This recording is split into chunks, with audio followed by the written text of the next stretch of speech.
Welcome, everybody, to the Mansfield Buzz. Welcome to Mansfield Buzz. Jordan Hurdy in the mix, spotlighting local stories. Every episode's a fix, unearthing unique gems, what makes them shine. Tune in, get ready, we're diving into their grind. With Jordan's questions, we reveal what's at the core. Hurdy's tech wizardry, bringing stories to the fore. Together we create stars, showcasing what's unique. Mansfield Buzz, where content creation sleek. Calling all business owners and customers to the scene. Discover authentic gems, find the best you've ever seen. Meet the faces behind each unique space. Trust in their stories, find community in this place. And then all of a sudden you're on. So everybody, welcome to the Mansfield Buzz. You got Hurdy, that's me, and Jordan sitting over there and on the screen. He's the other host, and we're glad to have you guys on the Buzz today. This Thursday at 2 o'clock. We're on every Thursday at 2 o'clock. Our special guest, who we'll get to in a minute, is John with Rockstar Home Inspections. And you notice he's got something sitting in his lap. We're going to get to him in a minute on the icebreaker. But before we do that, go check us out and okay, Jordan's got that part. Fantastic. So youtube.com at Mansfield TX Buzz. Go ahead and subscribe to the channel. If you're not a subscriber, tell 5 friends. We'd really appreciate that. And right now under the video, if you're watching on YouTube, there's a thumb. Press that thumb and give us a like.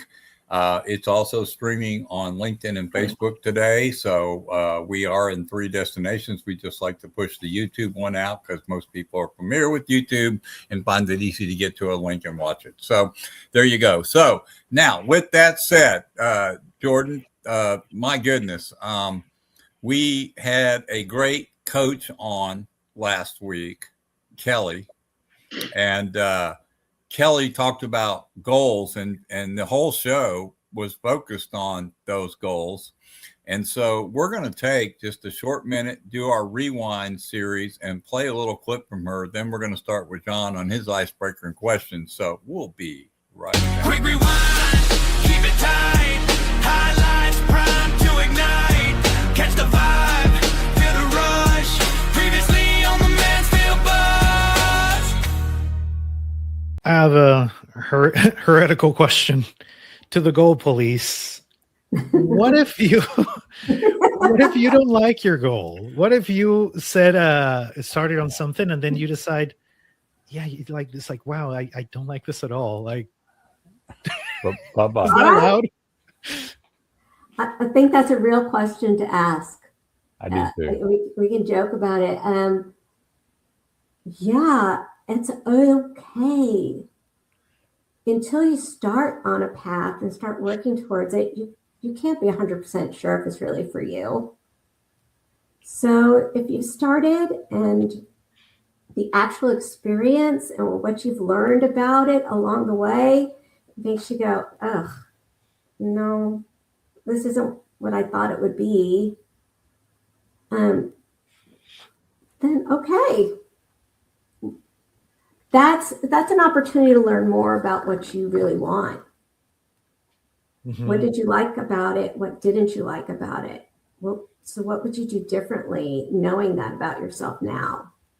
Use that information to head in the right direction for you. Well, there you go. And we talked about goals. And this was a super deep conversation. And I recommend that everybody go back and look at the full version on the archive from last week, because Kelly knows her stuff and about setting goals, and also about what happens if you're trying to reach them, you're not sure which direction. But with that said, John is here from Rockstar Home Inspections, and today's show is going to be a concert. We're going to forego the questions. He doesn't know this, but we're going to request songs from the audience, and he has to play them today. That's the show. We'll see if I know any of them. I'm kidding, but we are getting ready to get into the icebreaker here. So let's play the icebreaker clip. Then John, right, you're on, and Jordan's going to take over, and we're going to go through this. So we'll be right back.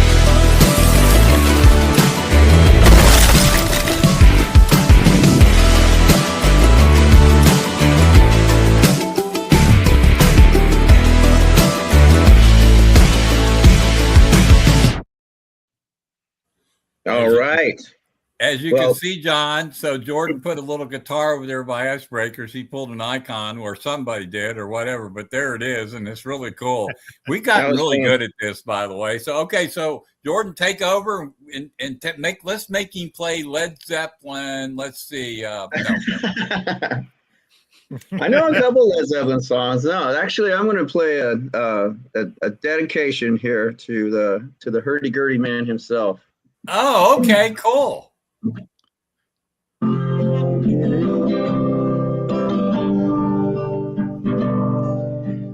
Histories of ages past, on unenlightened shadows cast down through all eternity, crying of humanity. So then the hurdy-gurdy man comes singing the songs of love. And then when the hurdy-gurdy man comes singing the songs of love, hurdy-gurdy, gurdy-gurdy, hurdy-gurdy bird say, hurdy-gurdy, hurdy-gurdy, hurdy-gurdy bird say. Oh my gosh. There you have it. All right, so Love it. if I'm correct, the original song was Donovan. That is Donovan. 1963 or 1964. I think it got re-released. It was It was a number one in 1968. Right, 68. Okay, got it.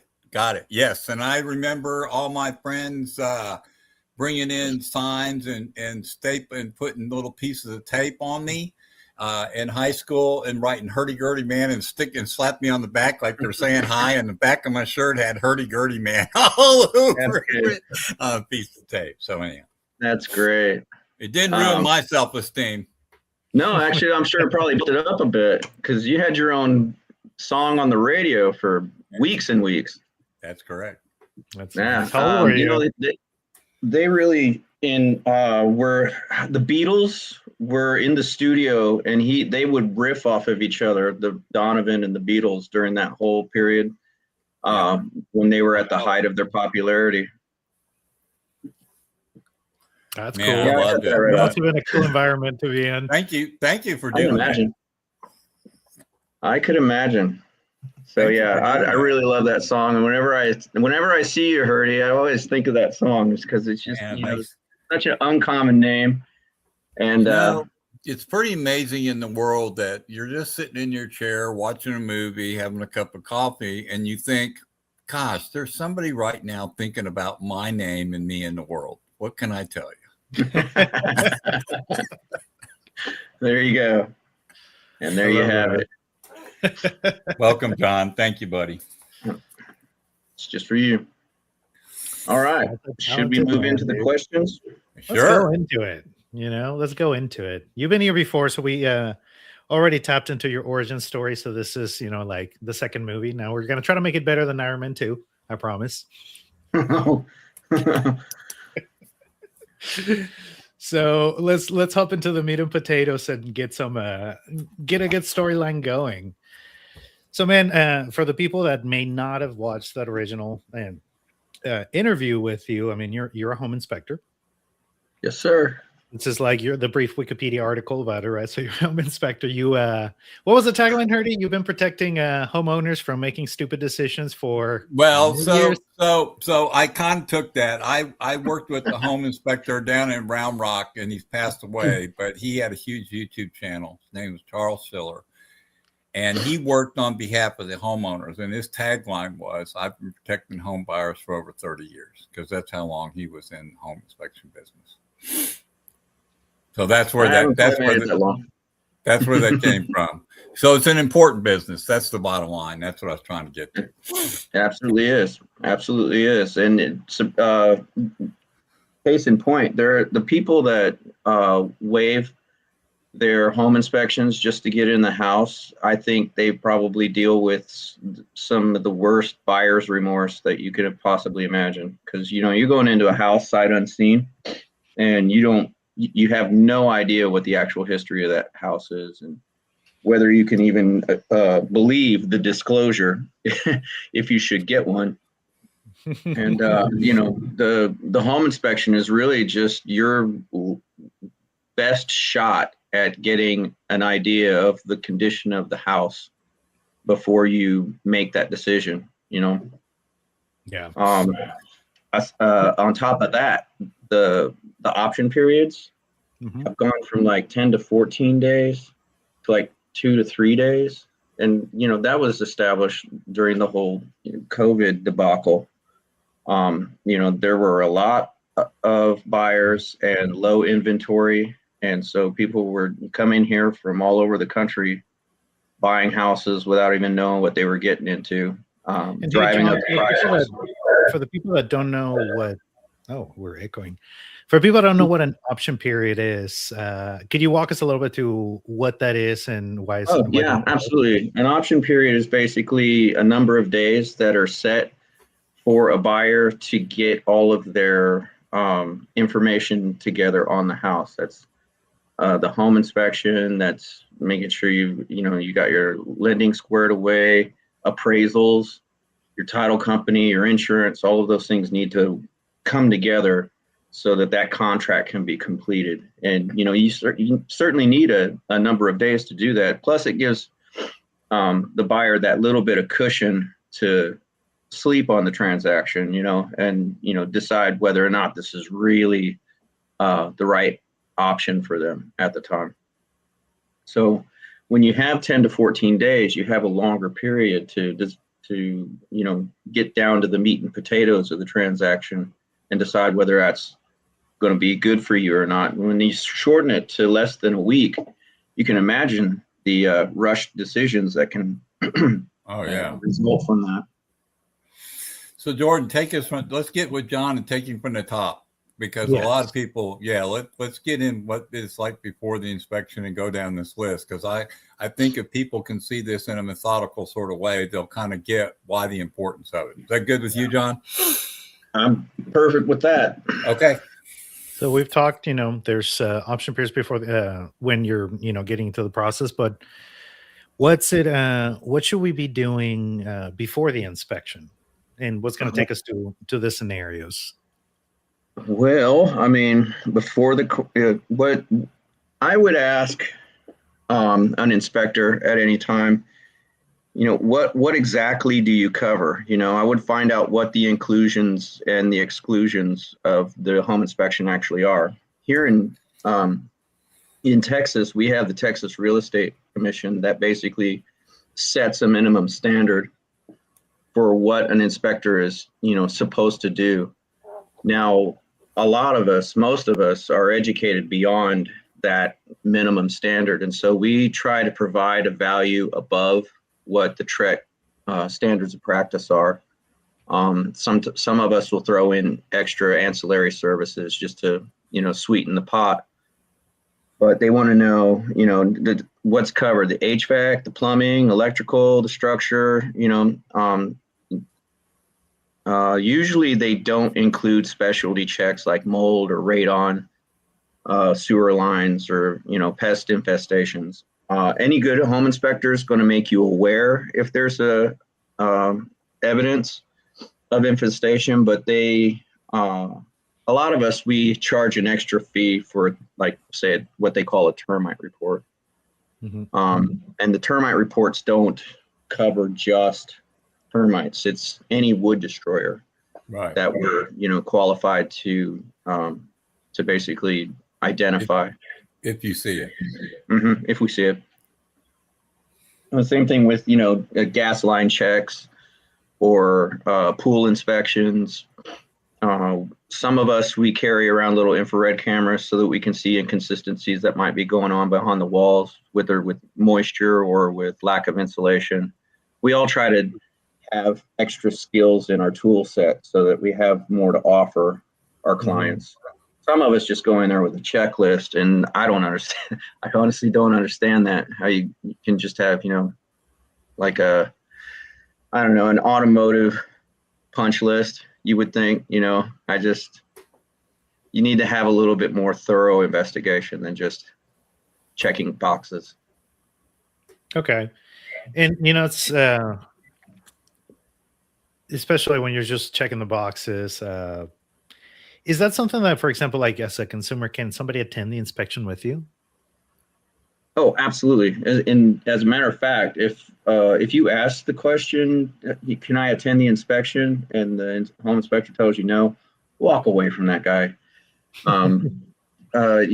Really, for me, the most important part of the home inspection is the nuanced areas that don't end up on the report. When I'm walking through a house, especially for me with first-time buyers, I like to kind of take them under my wing, because a lot of us inspectors are like an encyclopedia of knowledge at your disposal.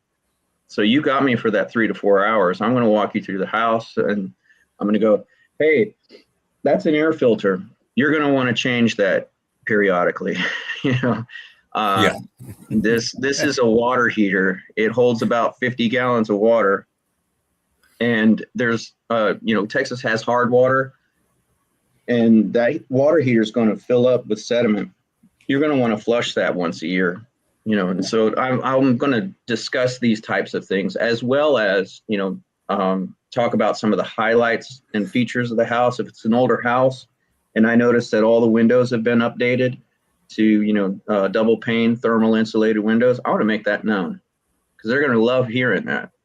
And then also, if I see that there are structural issues like diagonal cracks coming from wall openings, or slopes in the floors, excessive sloping in the floors, stuff like that, or you've got heavy granule loss on your roof, I'm going to point those things out.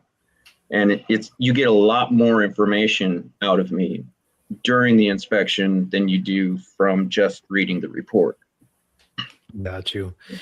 And I guess it would be a little bit of an education moment too, because you've mentioned a couple of things that I don't know either what it is or what does it mean. And looking at a report, like you could just be like, oh, there's, like you said, like what was the last thing you said? Granules. Oh, the gravel that they use on shingles. Okay. It's basically stuck to a substrate using tar or some other adhesive material. And when shingles get beyond a certain part of their life, they start to really slough off that granule coating in storms, and mostly. And here's a good way to know that. After a rainstorm, it's really heavy. Go look out around your drain pipes and look at what's on the ground. If you see a pile of the granulars, the roof's wearing out really fast. Yep. If you see a pile of grains, or if you're bold enough to look inside your gutters, yeah, you'll see it. Yeah, you'll see it. You absolutely will. Cool. But yeah, there's a lot of things that you get from the home inspector if you're on site. Some of us, we have the personality of a rock, and you're not going to get much out of us even if you're on site. They'll do this thing. A lot of times they'll do like a walkthrough, last 30 minutes of the inspection. For me, that's like trying to tell somebody to take a sip off of a fire hose. It's an overwhelming amount of information to try to shove into 30 minutes. Yeah. Right. Makes sense. It really does. So my question to that is, it seems like, and we'll get into this probably. Let me look down the questions here. No, I don't see it. So let's ask it right now, Jordan, if you don't mind. One of the advantages to a first-time home buyer, as you're talking to them before the inspection or going through it with them, is that there's some obvious reasons why you do this, right? To find problems and address them, or use these problems to get a better deal. Oh yeah, there's two ways to go about it. You can decide to take care of the stuff yourself, or you can have the things repaired before closing, or you can negotiate a lower price on the house to have those things allowanced. And let's make it clear that you don't represent that at all. You just provide the report and let them work that out, right? That's my favorite part about being a home inspector, is I've gone from doing repairs to recommending them. Oh, really? Okay. A lot of us, we came from the trades. There's some of us that were, school teachers or investment bankers or, some other thing in the past before they became home inspectors.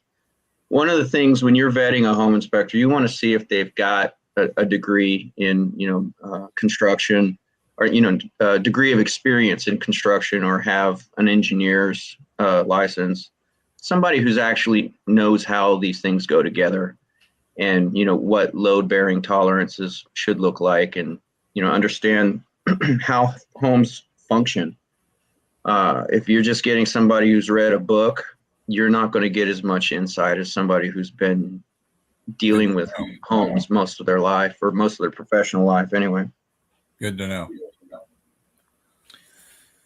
Now let's hop into the during the inspection.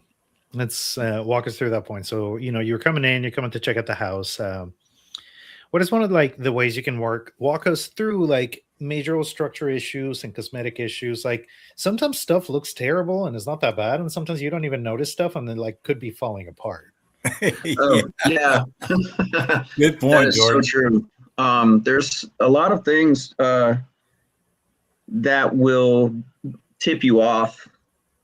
If you see cracks, that doesn't necessarily mean there's a problem. A lot of times, especially in this climate, you get a lot of thermal expansion, and that can cause tape and bed cracks. Yeah. And those are generally in a very straight line following the drywall lines. Structural issues are present when you see cracks that are diagonal going through wall openings like windows and doors. If you've got heavily sloped floors, sometimes the slab might be a little pitched, but sometimes it might actually be moving, floating around. And if you see wall cracks that are V-shaped, they're narrow at the bottom and wider at the top, that's a clear sign that you've got structural movement going on. If you discover that there have been plumbing leaks that have been repaired under the slab, that's an indication that the foundation may have moved at some point. Mm-hmm. And then there are other things. I know this by experience. So the foundation has been stabilized. That typically means there's going to be some plumbing issues. Maybe that's not a guarantee. The idea is to take care of those things before they become major problems. So if you've taken care of the foundation problems, say you've got 10, 15, 20 piers put in the house, and you didn't have any problems before that, it's not likely that you'll have problems after that. The other part of that is that after you've had foundation work done, you need to take time to become educated on how to keep that from coming back and becoming a problem again down the road. And a lot of that has to do with soil erosion and the fact that we live in an area that's got expansive soils.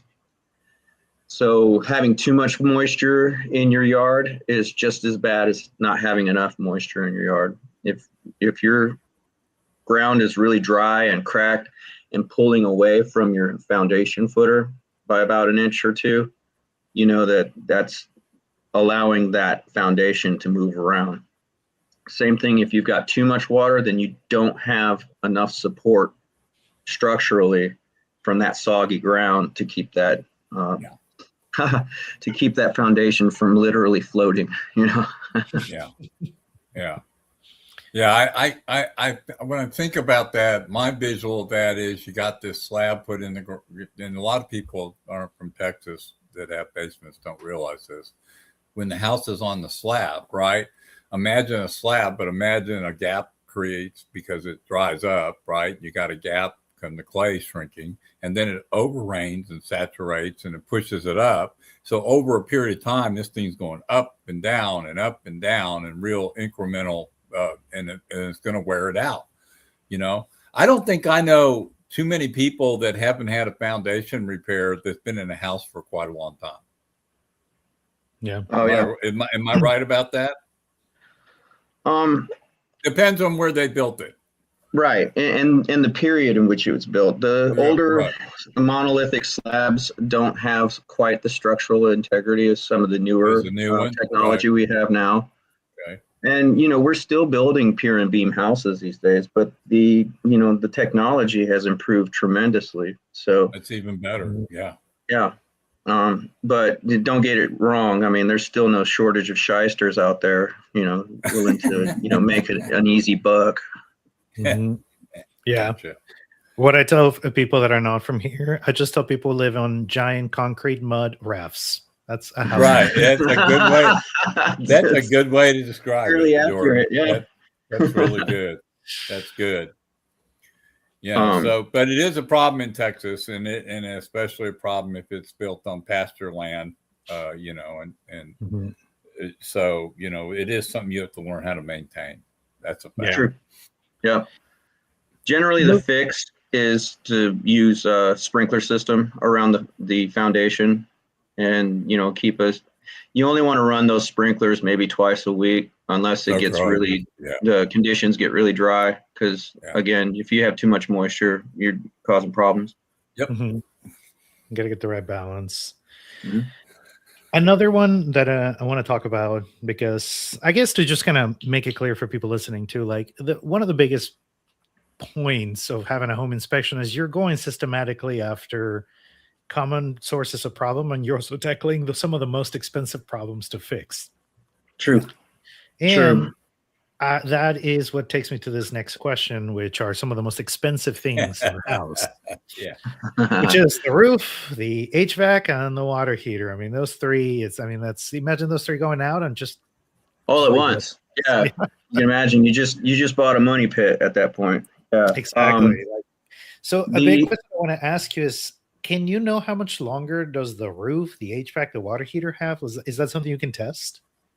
I can't give you a specific date. I'm not clairvoyant. I can't tell you that, you've got exactly 60 days before this fails. But I can tell you by looking at the information available to me where in the life cycle something is. Like a roof, if you've got 3-tab shingles on the house, they typically in this environment only last about 7 to 10 years. Because they just take a beating from the sun, and then they don't hold up to wind very well. And that's why I call them affectionately free tabs, because they just flop freely in the breeze.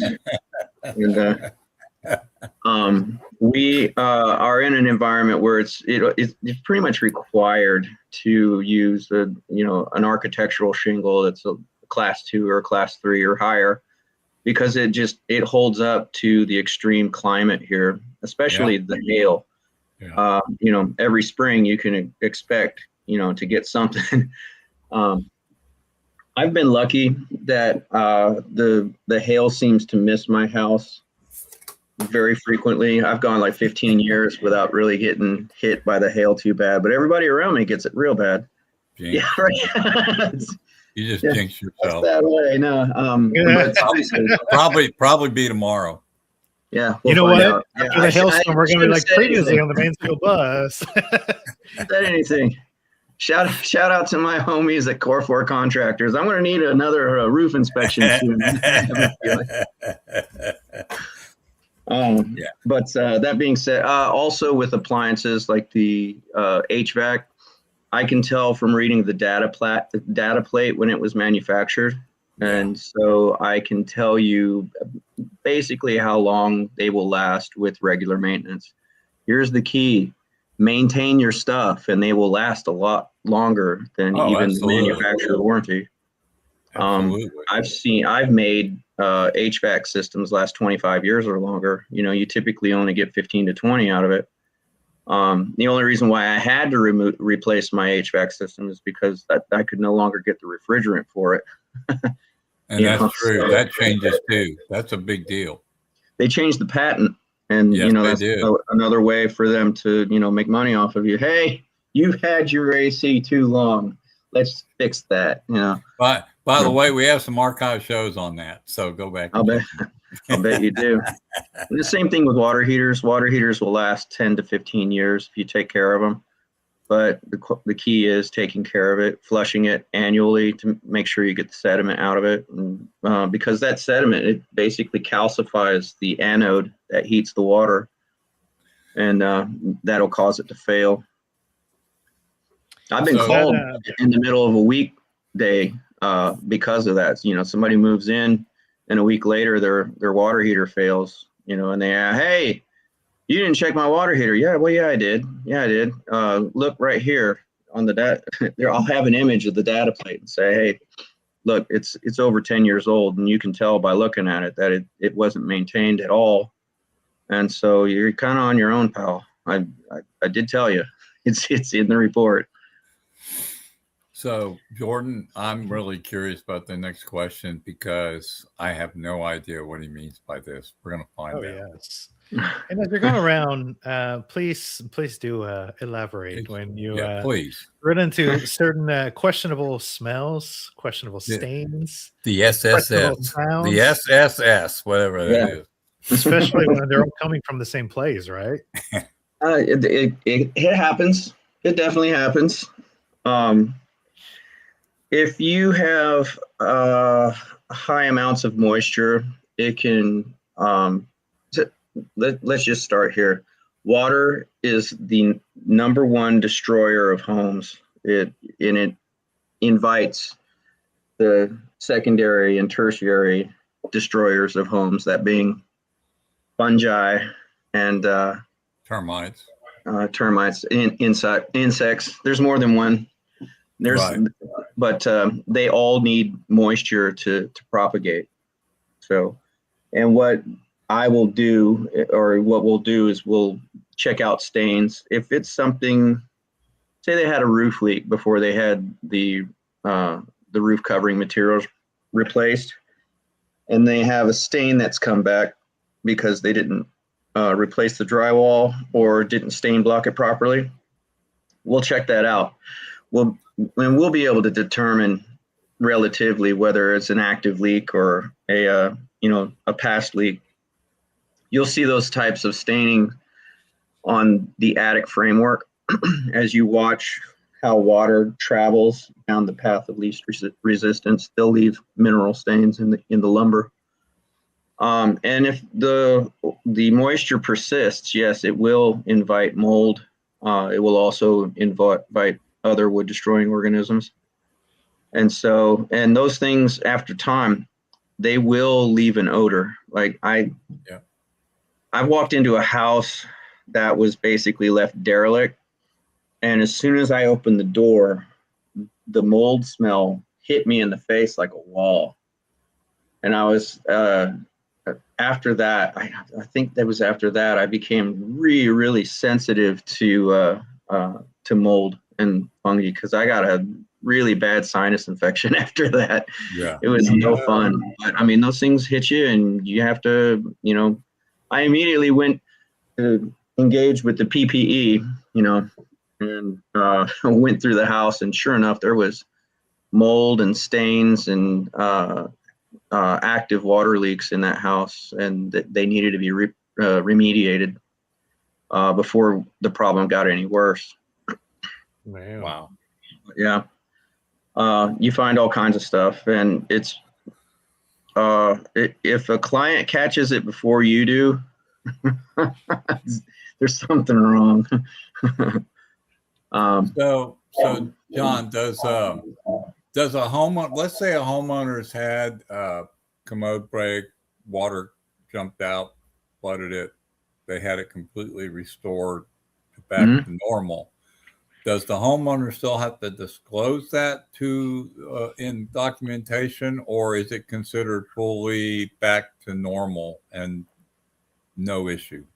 It would behoove the people listing the house to put that into their disclosure, because you can get into a lot of trouble legally and civilly from not disclosing those types of repairs, because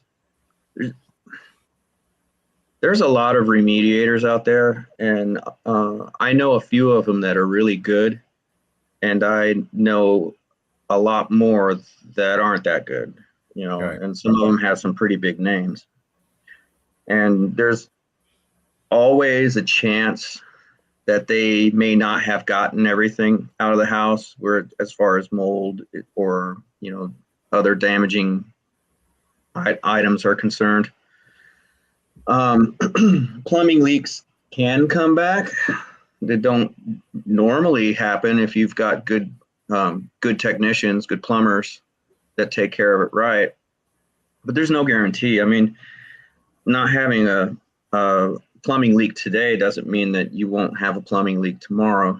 As a matter of fact, given a long enough timeline, it's not a if statement, it's a when. That's why everybody should have a flood rider on their insurance policy, because if you have indoor plumbing, and if you've got children, somebody's going to leave some water running at some point. You may not have leaks, but Yeah. And they're children, they're not doing this stuff out of malice. They just don't know. Right. They're having fun. They're having fun. Look, running water, fun. Right. Okay. Yeah. They Right. never walk away from running water. That's all I can say to that. My point is probably on these major items. I guess I don't know legal paperwork, but I guess they should disclose what the house has been through. Correct, on top of the Yes, inspection. it would behoove in the them. report. In the report, okay. Well, not necessarily in Not in your my report, but to the realtor, whoever. seller's disclosure. Yeah, Should got it. list it. Yep. Got it. Okay. Now let's hop on sounds, because houses are surprisingly noisy. Especially when I'm in them. Yeah, music and stuff. I got it. Okay. But what kind of sounds? Creaking, popping, snapping, door shifting, those kind of things? I mean, most of the sounds that you hear are just normal things that you hear from things like thermal expansion. Things are going to creak. If you've erected it, homes are constantly in a state of atrophy from the moment that they're built. Yeah. Things need to be maintained. The best way to head those things off are to make sure that you look over your home annually, especially if you work from home. If you work from home, you become more or less snowblind to what's going on around you. And one of the things I offer is a home wellness check. If you've lived in your house for 3 to 5 years, and you haven't really, and in your heart of hearts, you really haven't maintained the house, you should hire a home inspector to come and just look it over and enlighten you on what the overall general condition of your home. That's a great point. Having a home wellness check, right? Yeah. You go Good see the idea. doctor, at least once Right. a year and get a More than I checkup. want to. You have Right. your vehicle maintained. You get your oil changes. Home's no different. Right, there you go. Hiring. Get your wellness check today. Yeah. Yeah, that's Today. that's your sales Right pitch. now, this moment. Special. Here's out of order. That's I was right. going to ask you also Operators are about standing by. the HVAC systems. Those are also very noisy, and they make all sorts of different noises. Oh my Well, there are the normal noises, and then there are the something's wrong types of gosh. noises. Yeah. I have my compressor on the outside is really close to the exterior wall. And so when you're outside, you really don't hear it. It runs pretty quiet. But when you're on the inside, on the other side of that wall in one of the bedrooms, it is loud as all get out. And there's really nothing that can be done for that because it's just so close to the house. And, so that section of the house just hums at 60 hertz all the time. Wow. Right. That's crazy. So is there I'm just kind of thinking of your classic story where, house is, let's say HVAC's making a weird noise. I ignored it. The problem went away. End of story. It didn't necessarily go away. It's at the end of the story. It did in his mind. That's like if your car's making a noise and you turn up the stereo, right? So you don't hear the Oh, noise. yeah, you got a trouble light on, and you just crack the wire I leads just crank so up the stereo, and there's no more car engine noise, right? that no longer clunking. But it's still there, isn't it? Of course, now I got tinnitus, but whatever. That's funny. All right, let's move on to then what happens after the inspection. Yeah. We're going in there and lock this place ins and out. What are the must fix items, especially when you're going to buy a house? Good question. I basically inform my clients based on the big five. You've got your foundation, your roof, HVAC, plumbing, and electrical. Yeah. Those 5 things are your big ticket items. And if there are things wrong with that, it's best to get them addressed before you move in, rather than trying to deal with it after the fact, after you got all your stuff moved in. Yeah. But if you've got a report that, you say your HVAC system is at the end of its useful life, or near the end of its useful life, that is something that is a negotiating tool. And you can you can discuss with the sellers to maybe have some repairs. It's a negotiation item, and you can have the allowance. I think they call it an allowance. I forget the actual term they use for it, but they're basically giving money back to the deal so that those things can be addressed.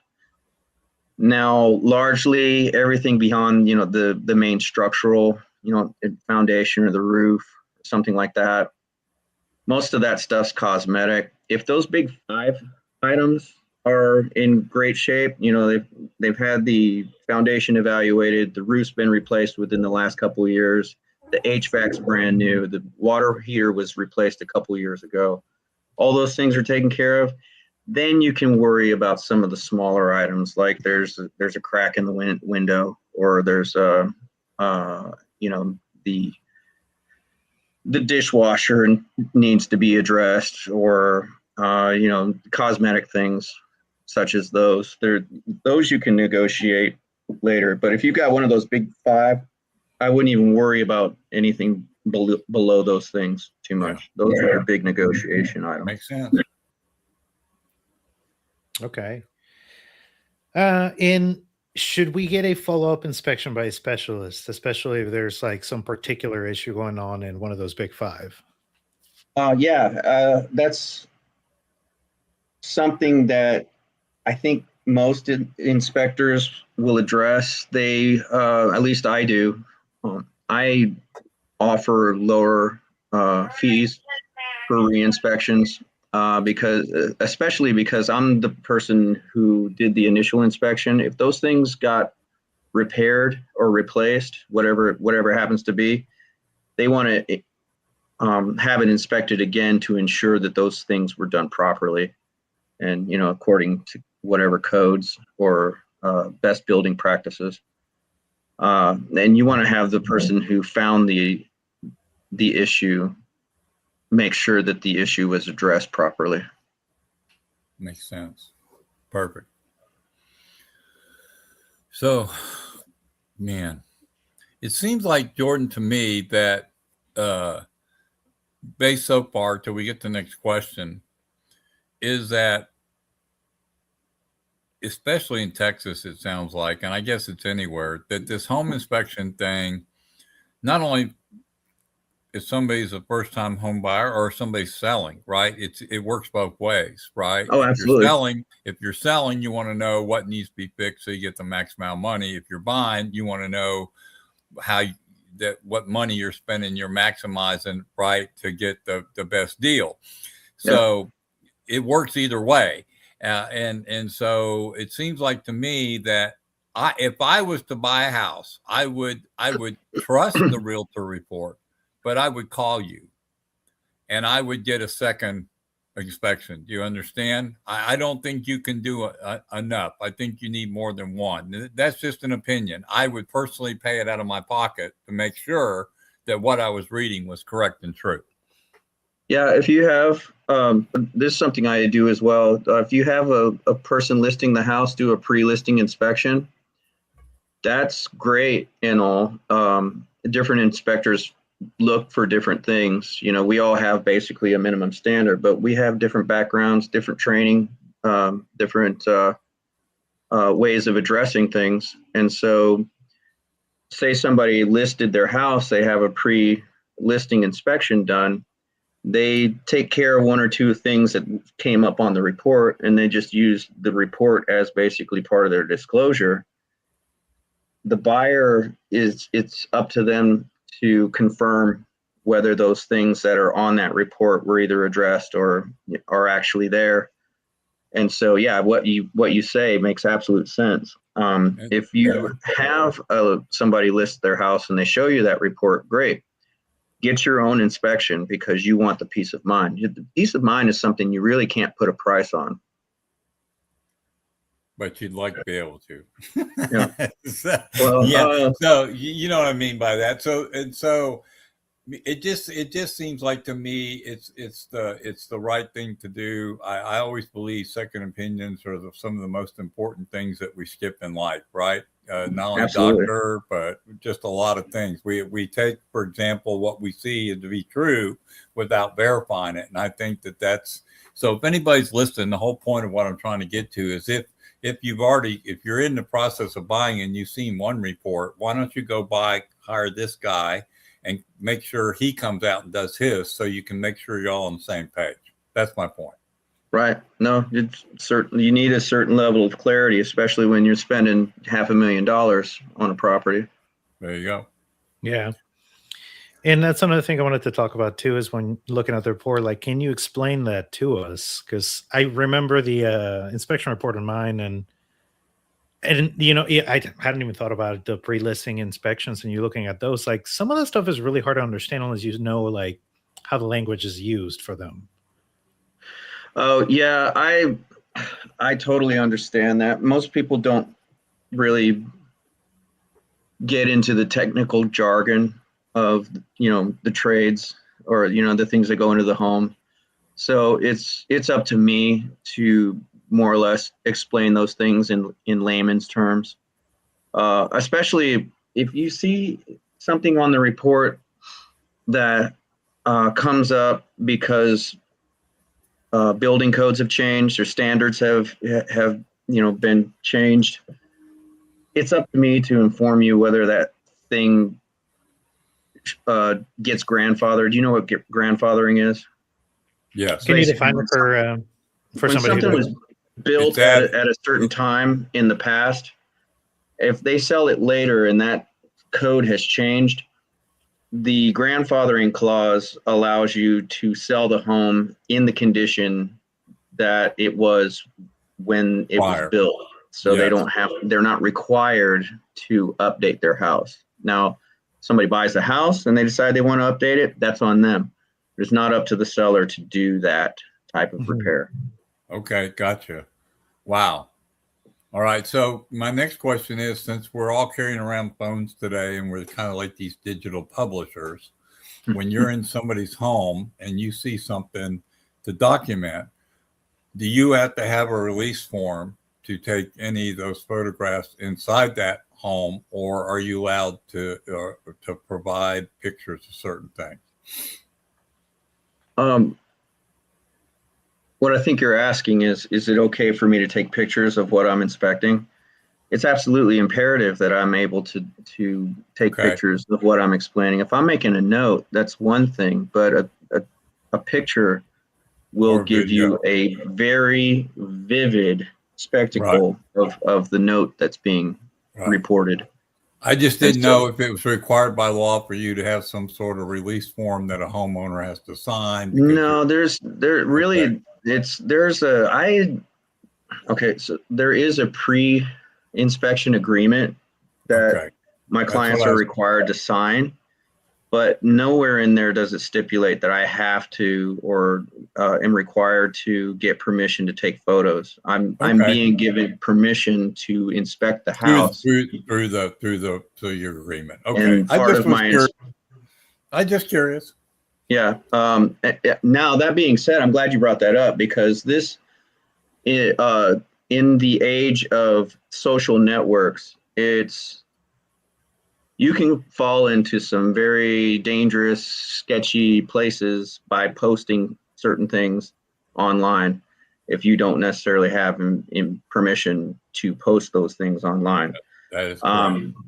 I'm on the socials. The things that I post on my socials are very specific as far as location, Right. or as far as the property itself is concerned. You're just showing up a problem. They wouldn't know a water spigot doesn't have a bib on it.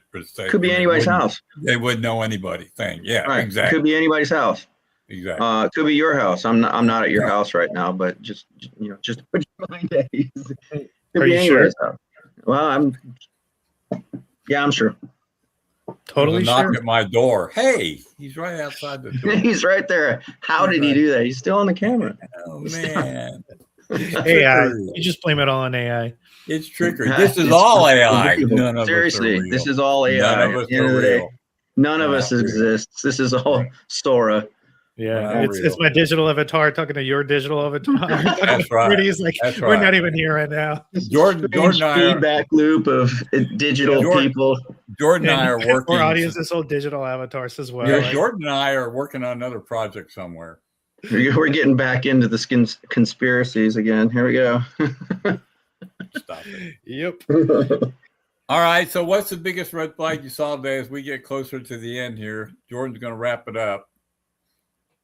The biggest red flag. Oh, your question. I don't know. You got a home inspector coming in with a guitar, man. I don't think this guy's got his priorities right. Yeah. No, the biggest red flag. You're just talking about like if there was something on an inspection report. A lot of my reports are kind of boring. The standards have risen in some ways and standards have fallen in some ways, but people are people at the end of the day, Yeah. And whether it's a new build or a resale, you still find a lot of the same problems with the same houses, regardless of age or location. Your big five things are the big red flags. Everything else is more or less cosmetic. So if I see there is extreme sloping in certain areas of the house, that would be a big red flag. If the roof absolutely needs to be replaced, that's a red flag because good luck getting an insurance carrier to write a policy on that house. They're not going to. Yeah. No, they're not. They're not. And beyond that, everything else is pretty well negotiable. My number one goal with every inspection is to not cause alarm. I'm here to inform and educate people on what it is they're getting. So, and there really isn't anything on an inspection report that requires red ink or should be, a deal killer. Anything can be negotiated or repaired. They're homes at the end of the day.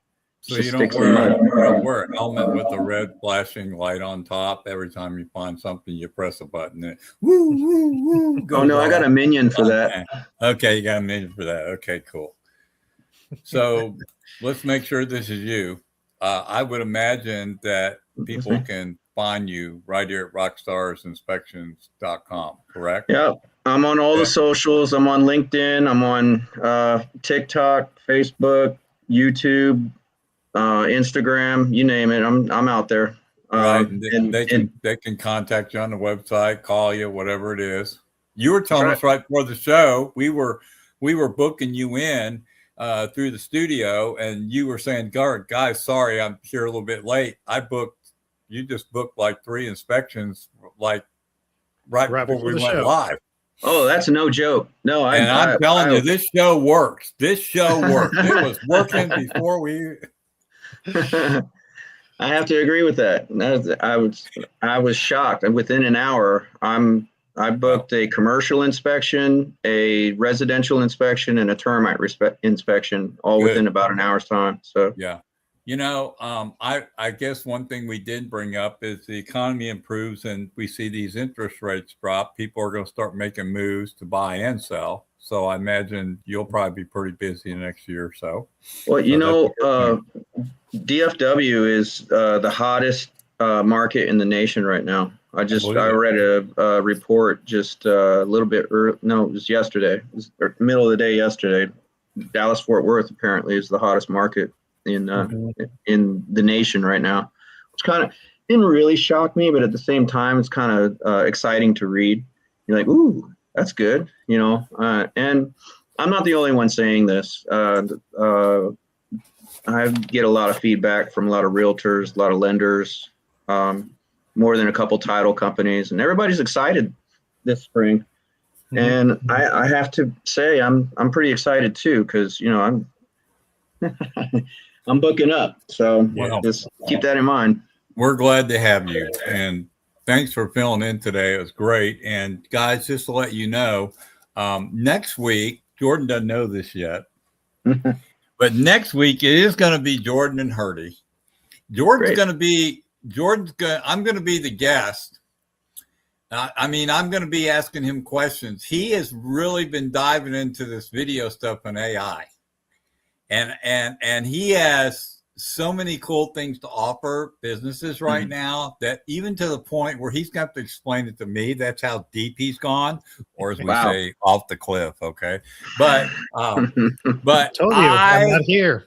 I want him to start preparing us for what he has discovered he can do.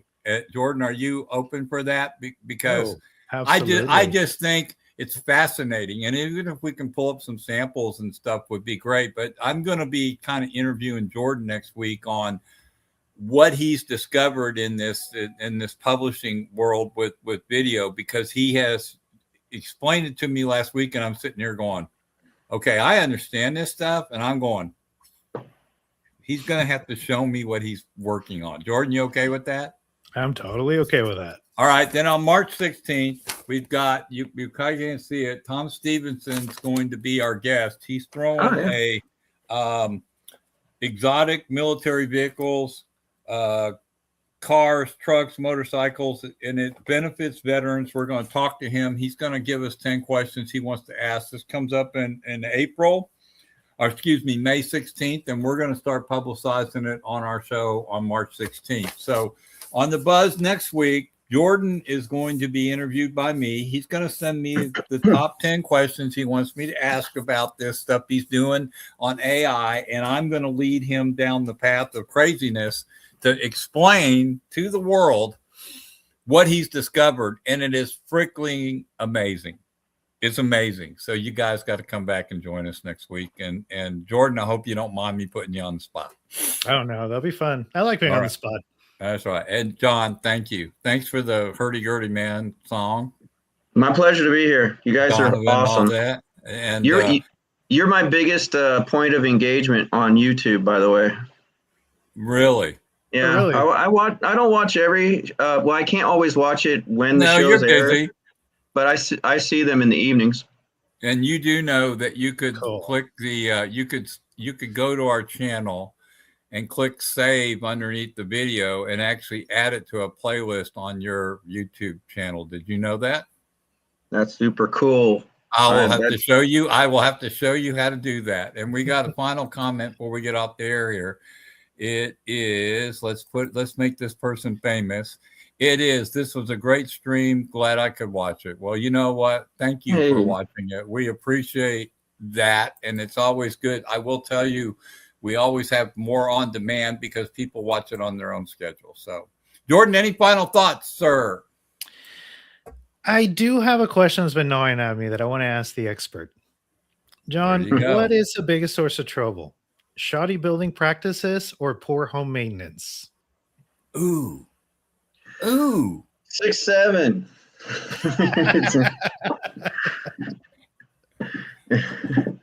It's up or down. Most people don't maintain their appliances because they don't know. You don't know what you don't know. There's warranty. Yeah, the homes that are being built today, in some ways, the building standards have risen, but building practices have fallen. But you can find beer cans and stuff behind every wall, regardless of age, and that just that just kills me. The point is maintain your home, and you won't have to see me nearly as often. Okay, good. All right. Well, thanks for being our guest today, guys. We will see you next Thursday at 2 as we talk to Jordan about his incredible stuff he's doing on AI to help business, and I'm excited about it because I can't wait to dig into it with him. And then we'll have Tom Stevenson the next week. So you guys have a great day. Thanks for watching the Mansfield Buzz, and we will see you next Tuesday at 2 o'clock. Be safe. Goodbye, everybody. Goodbye. Yeah.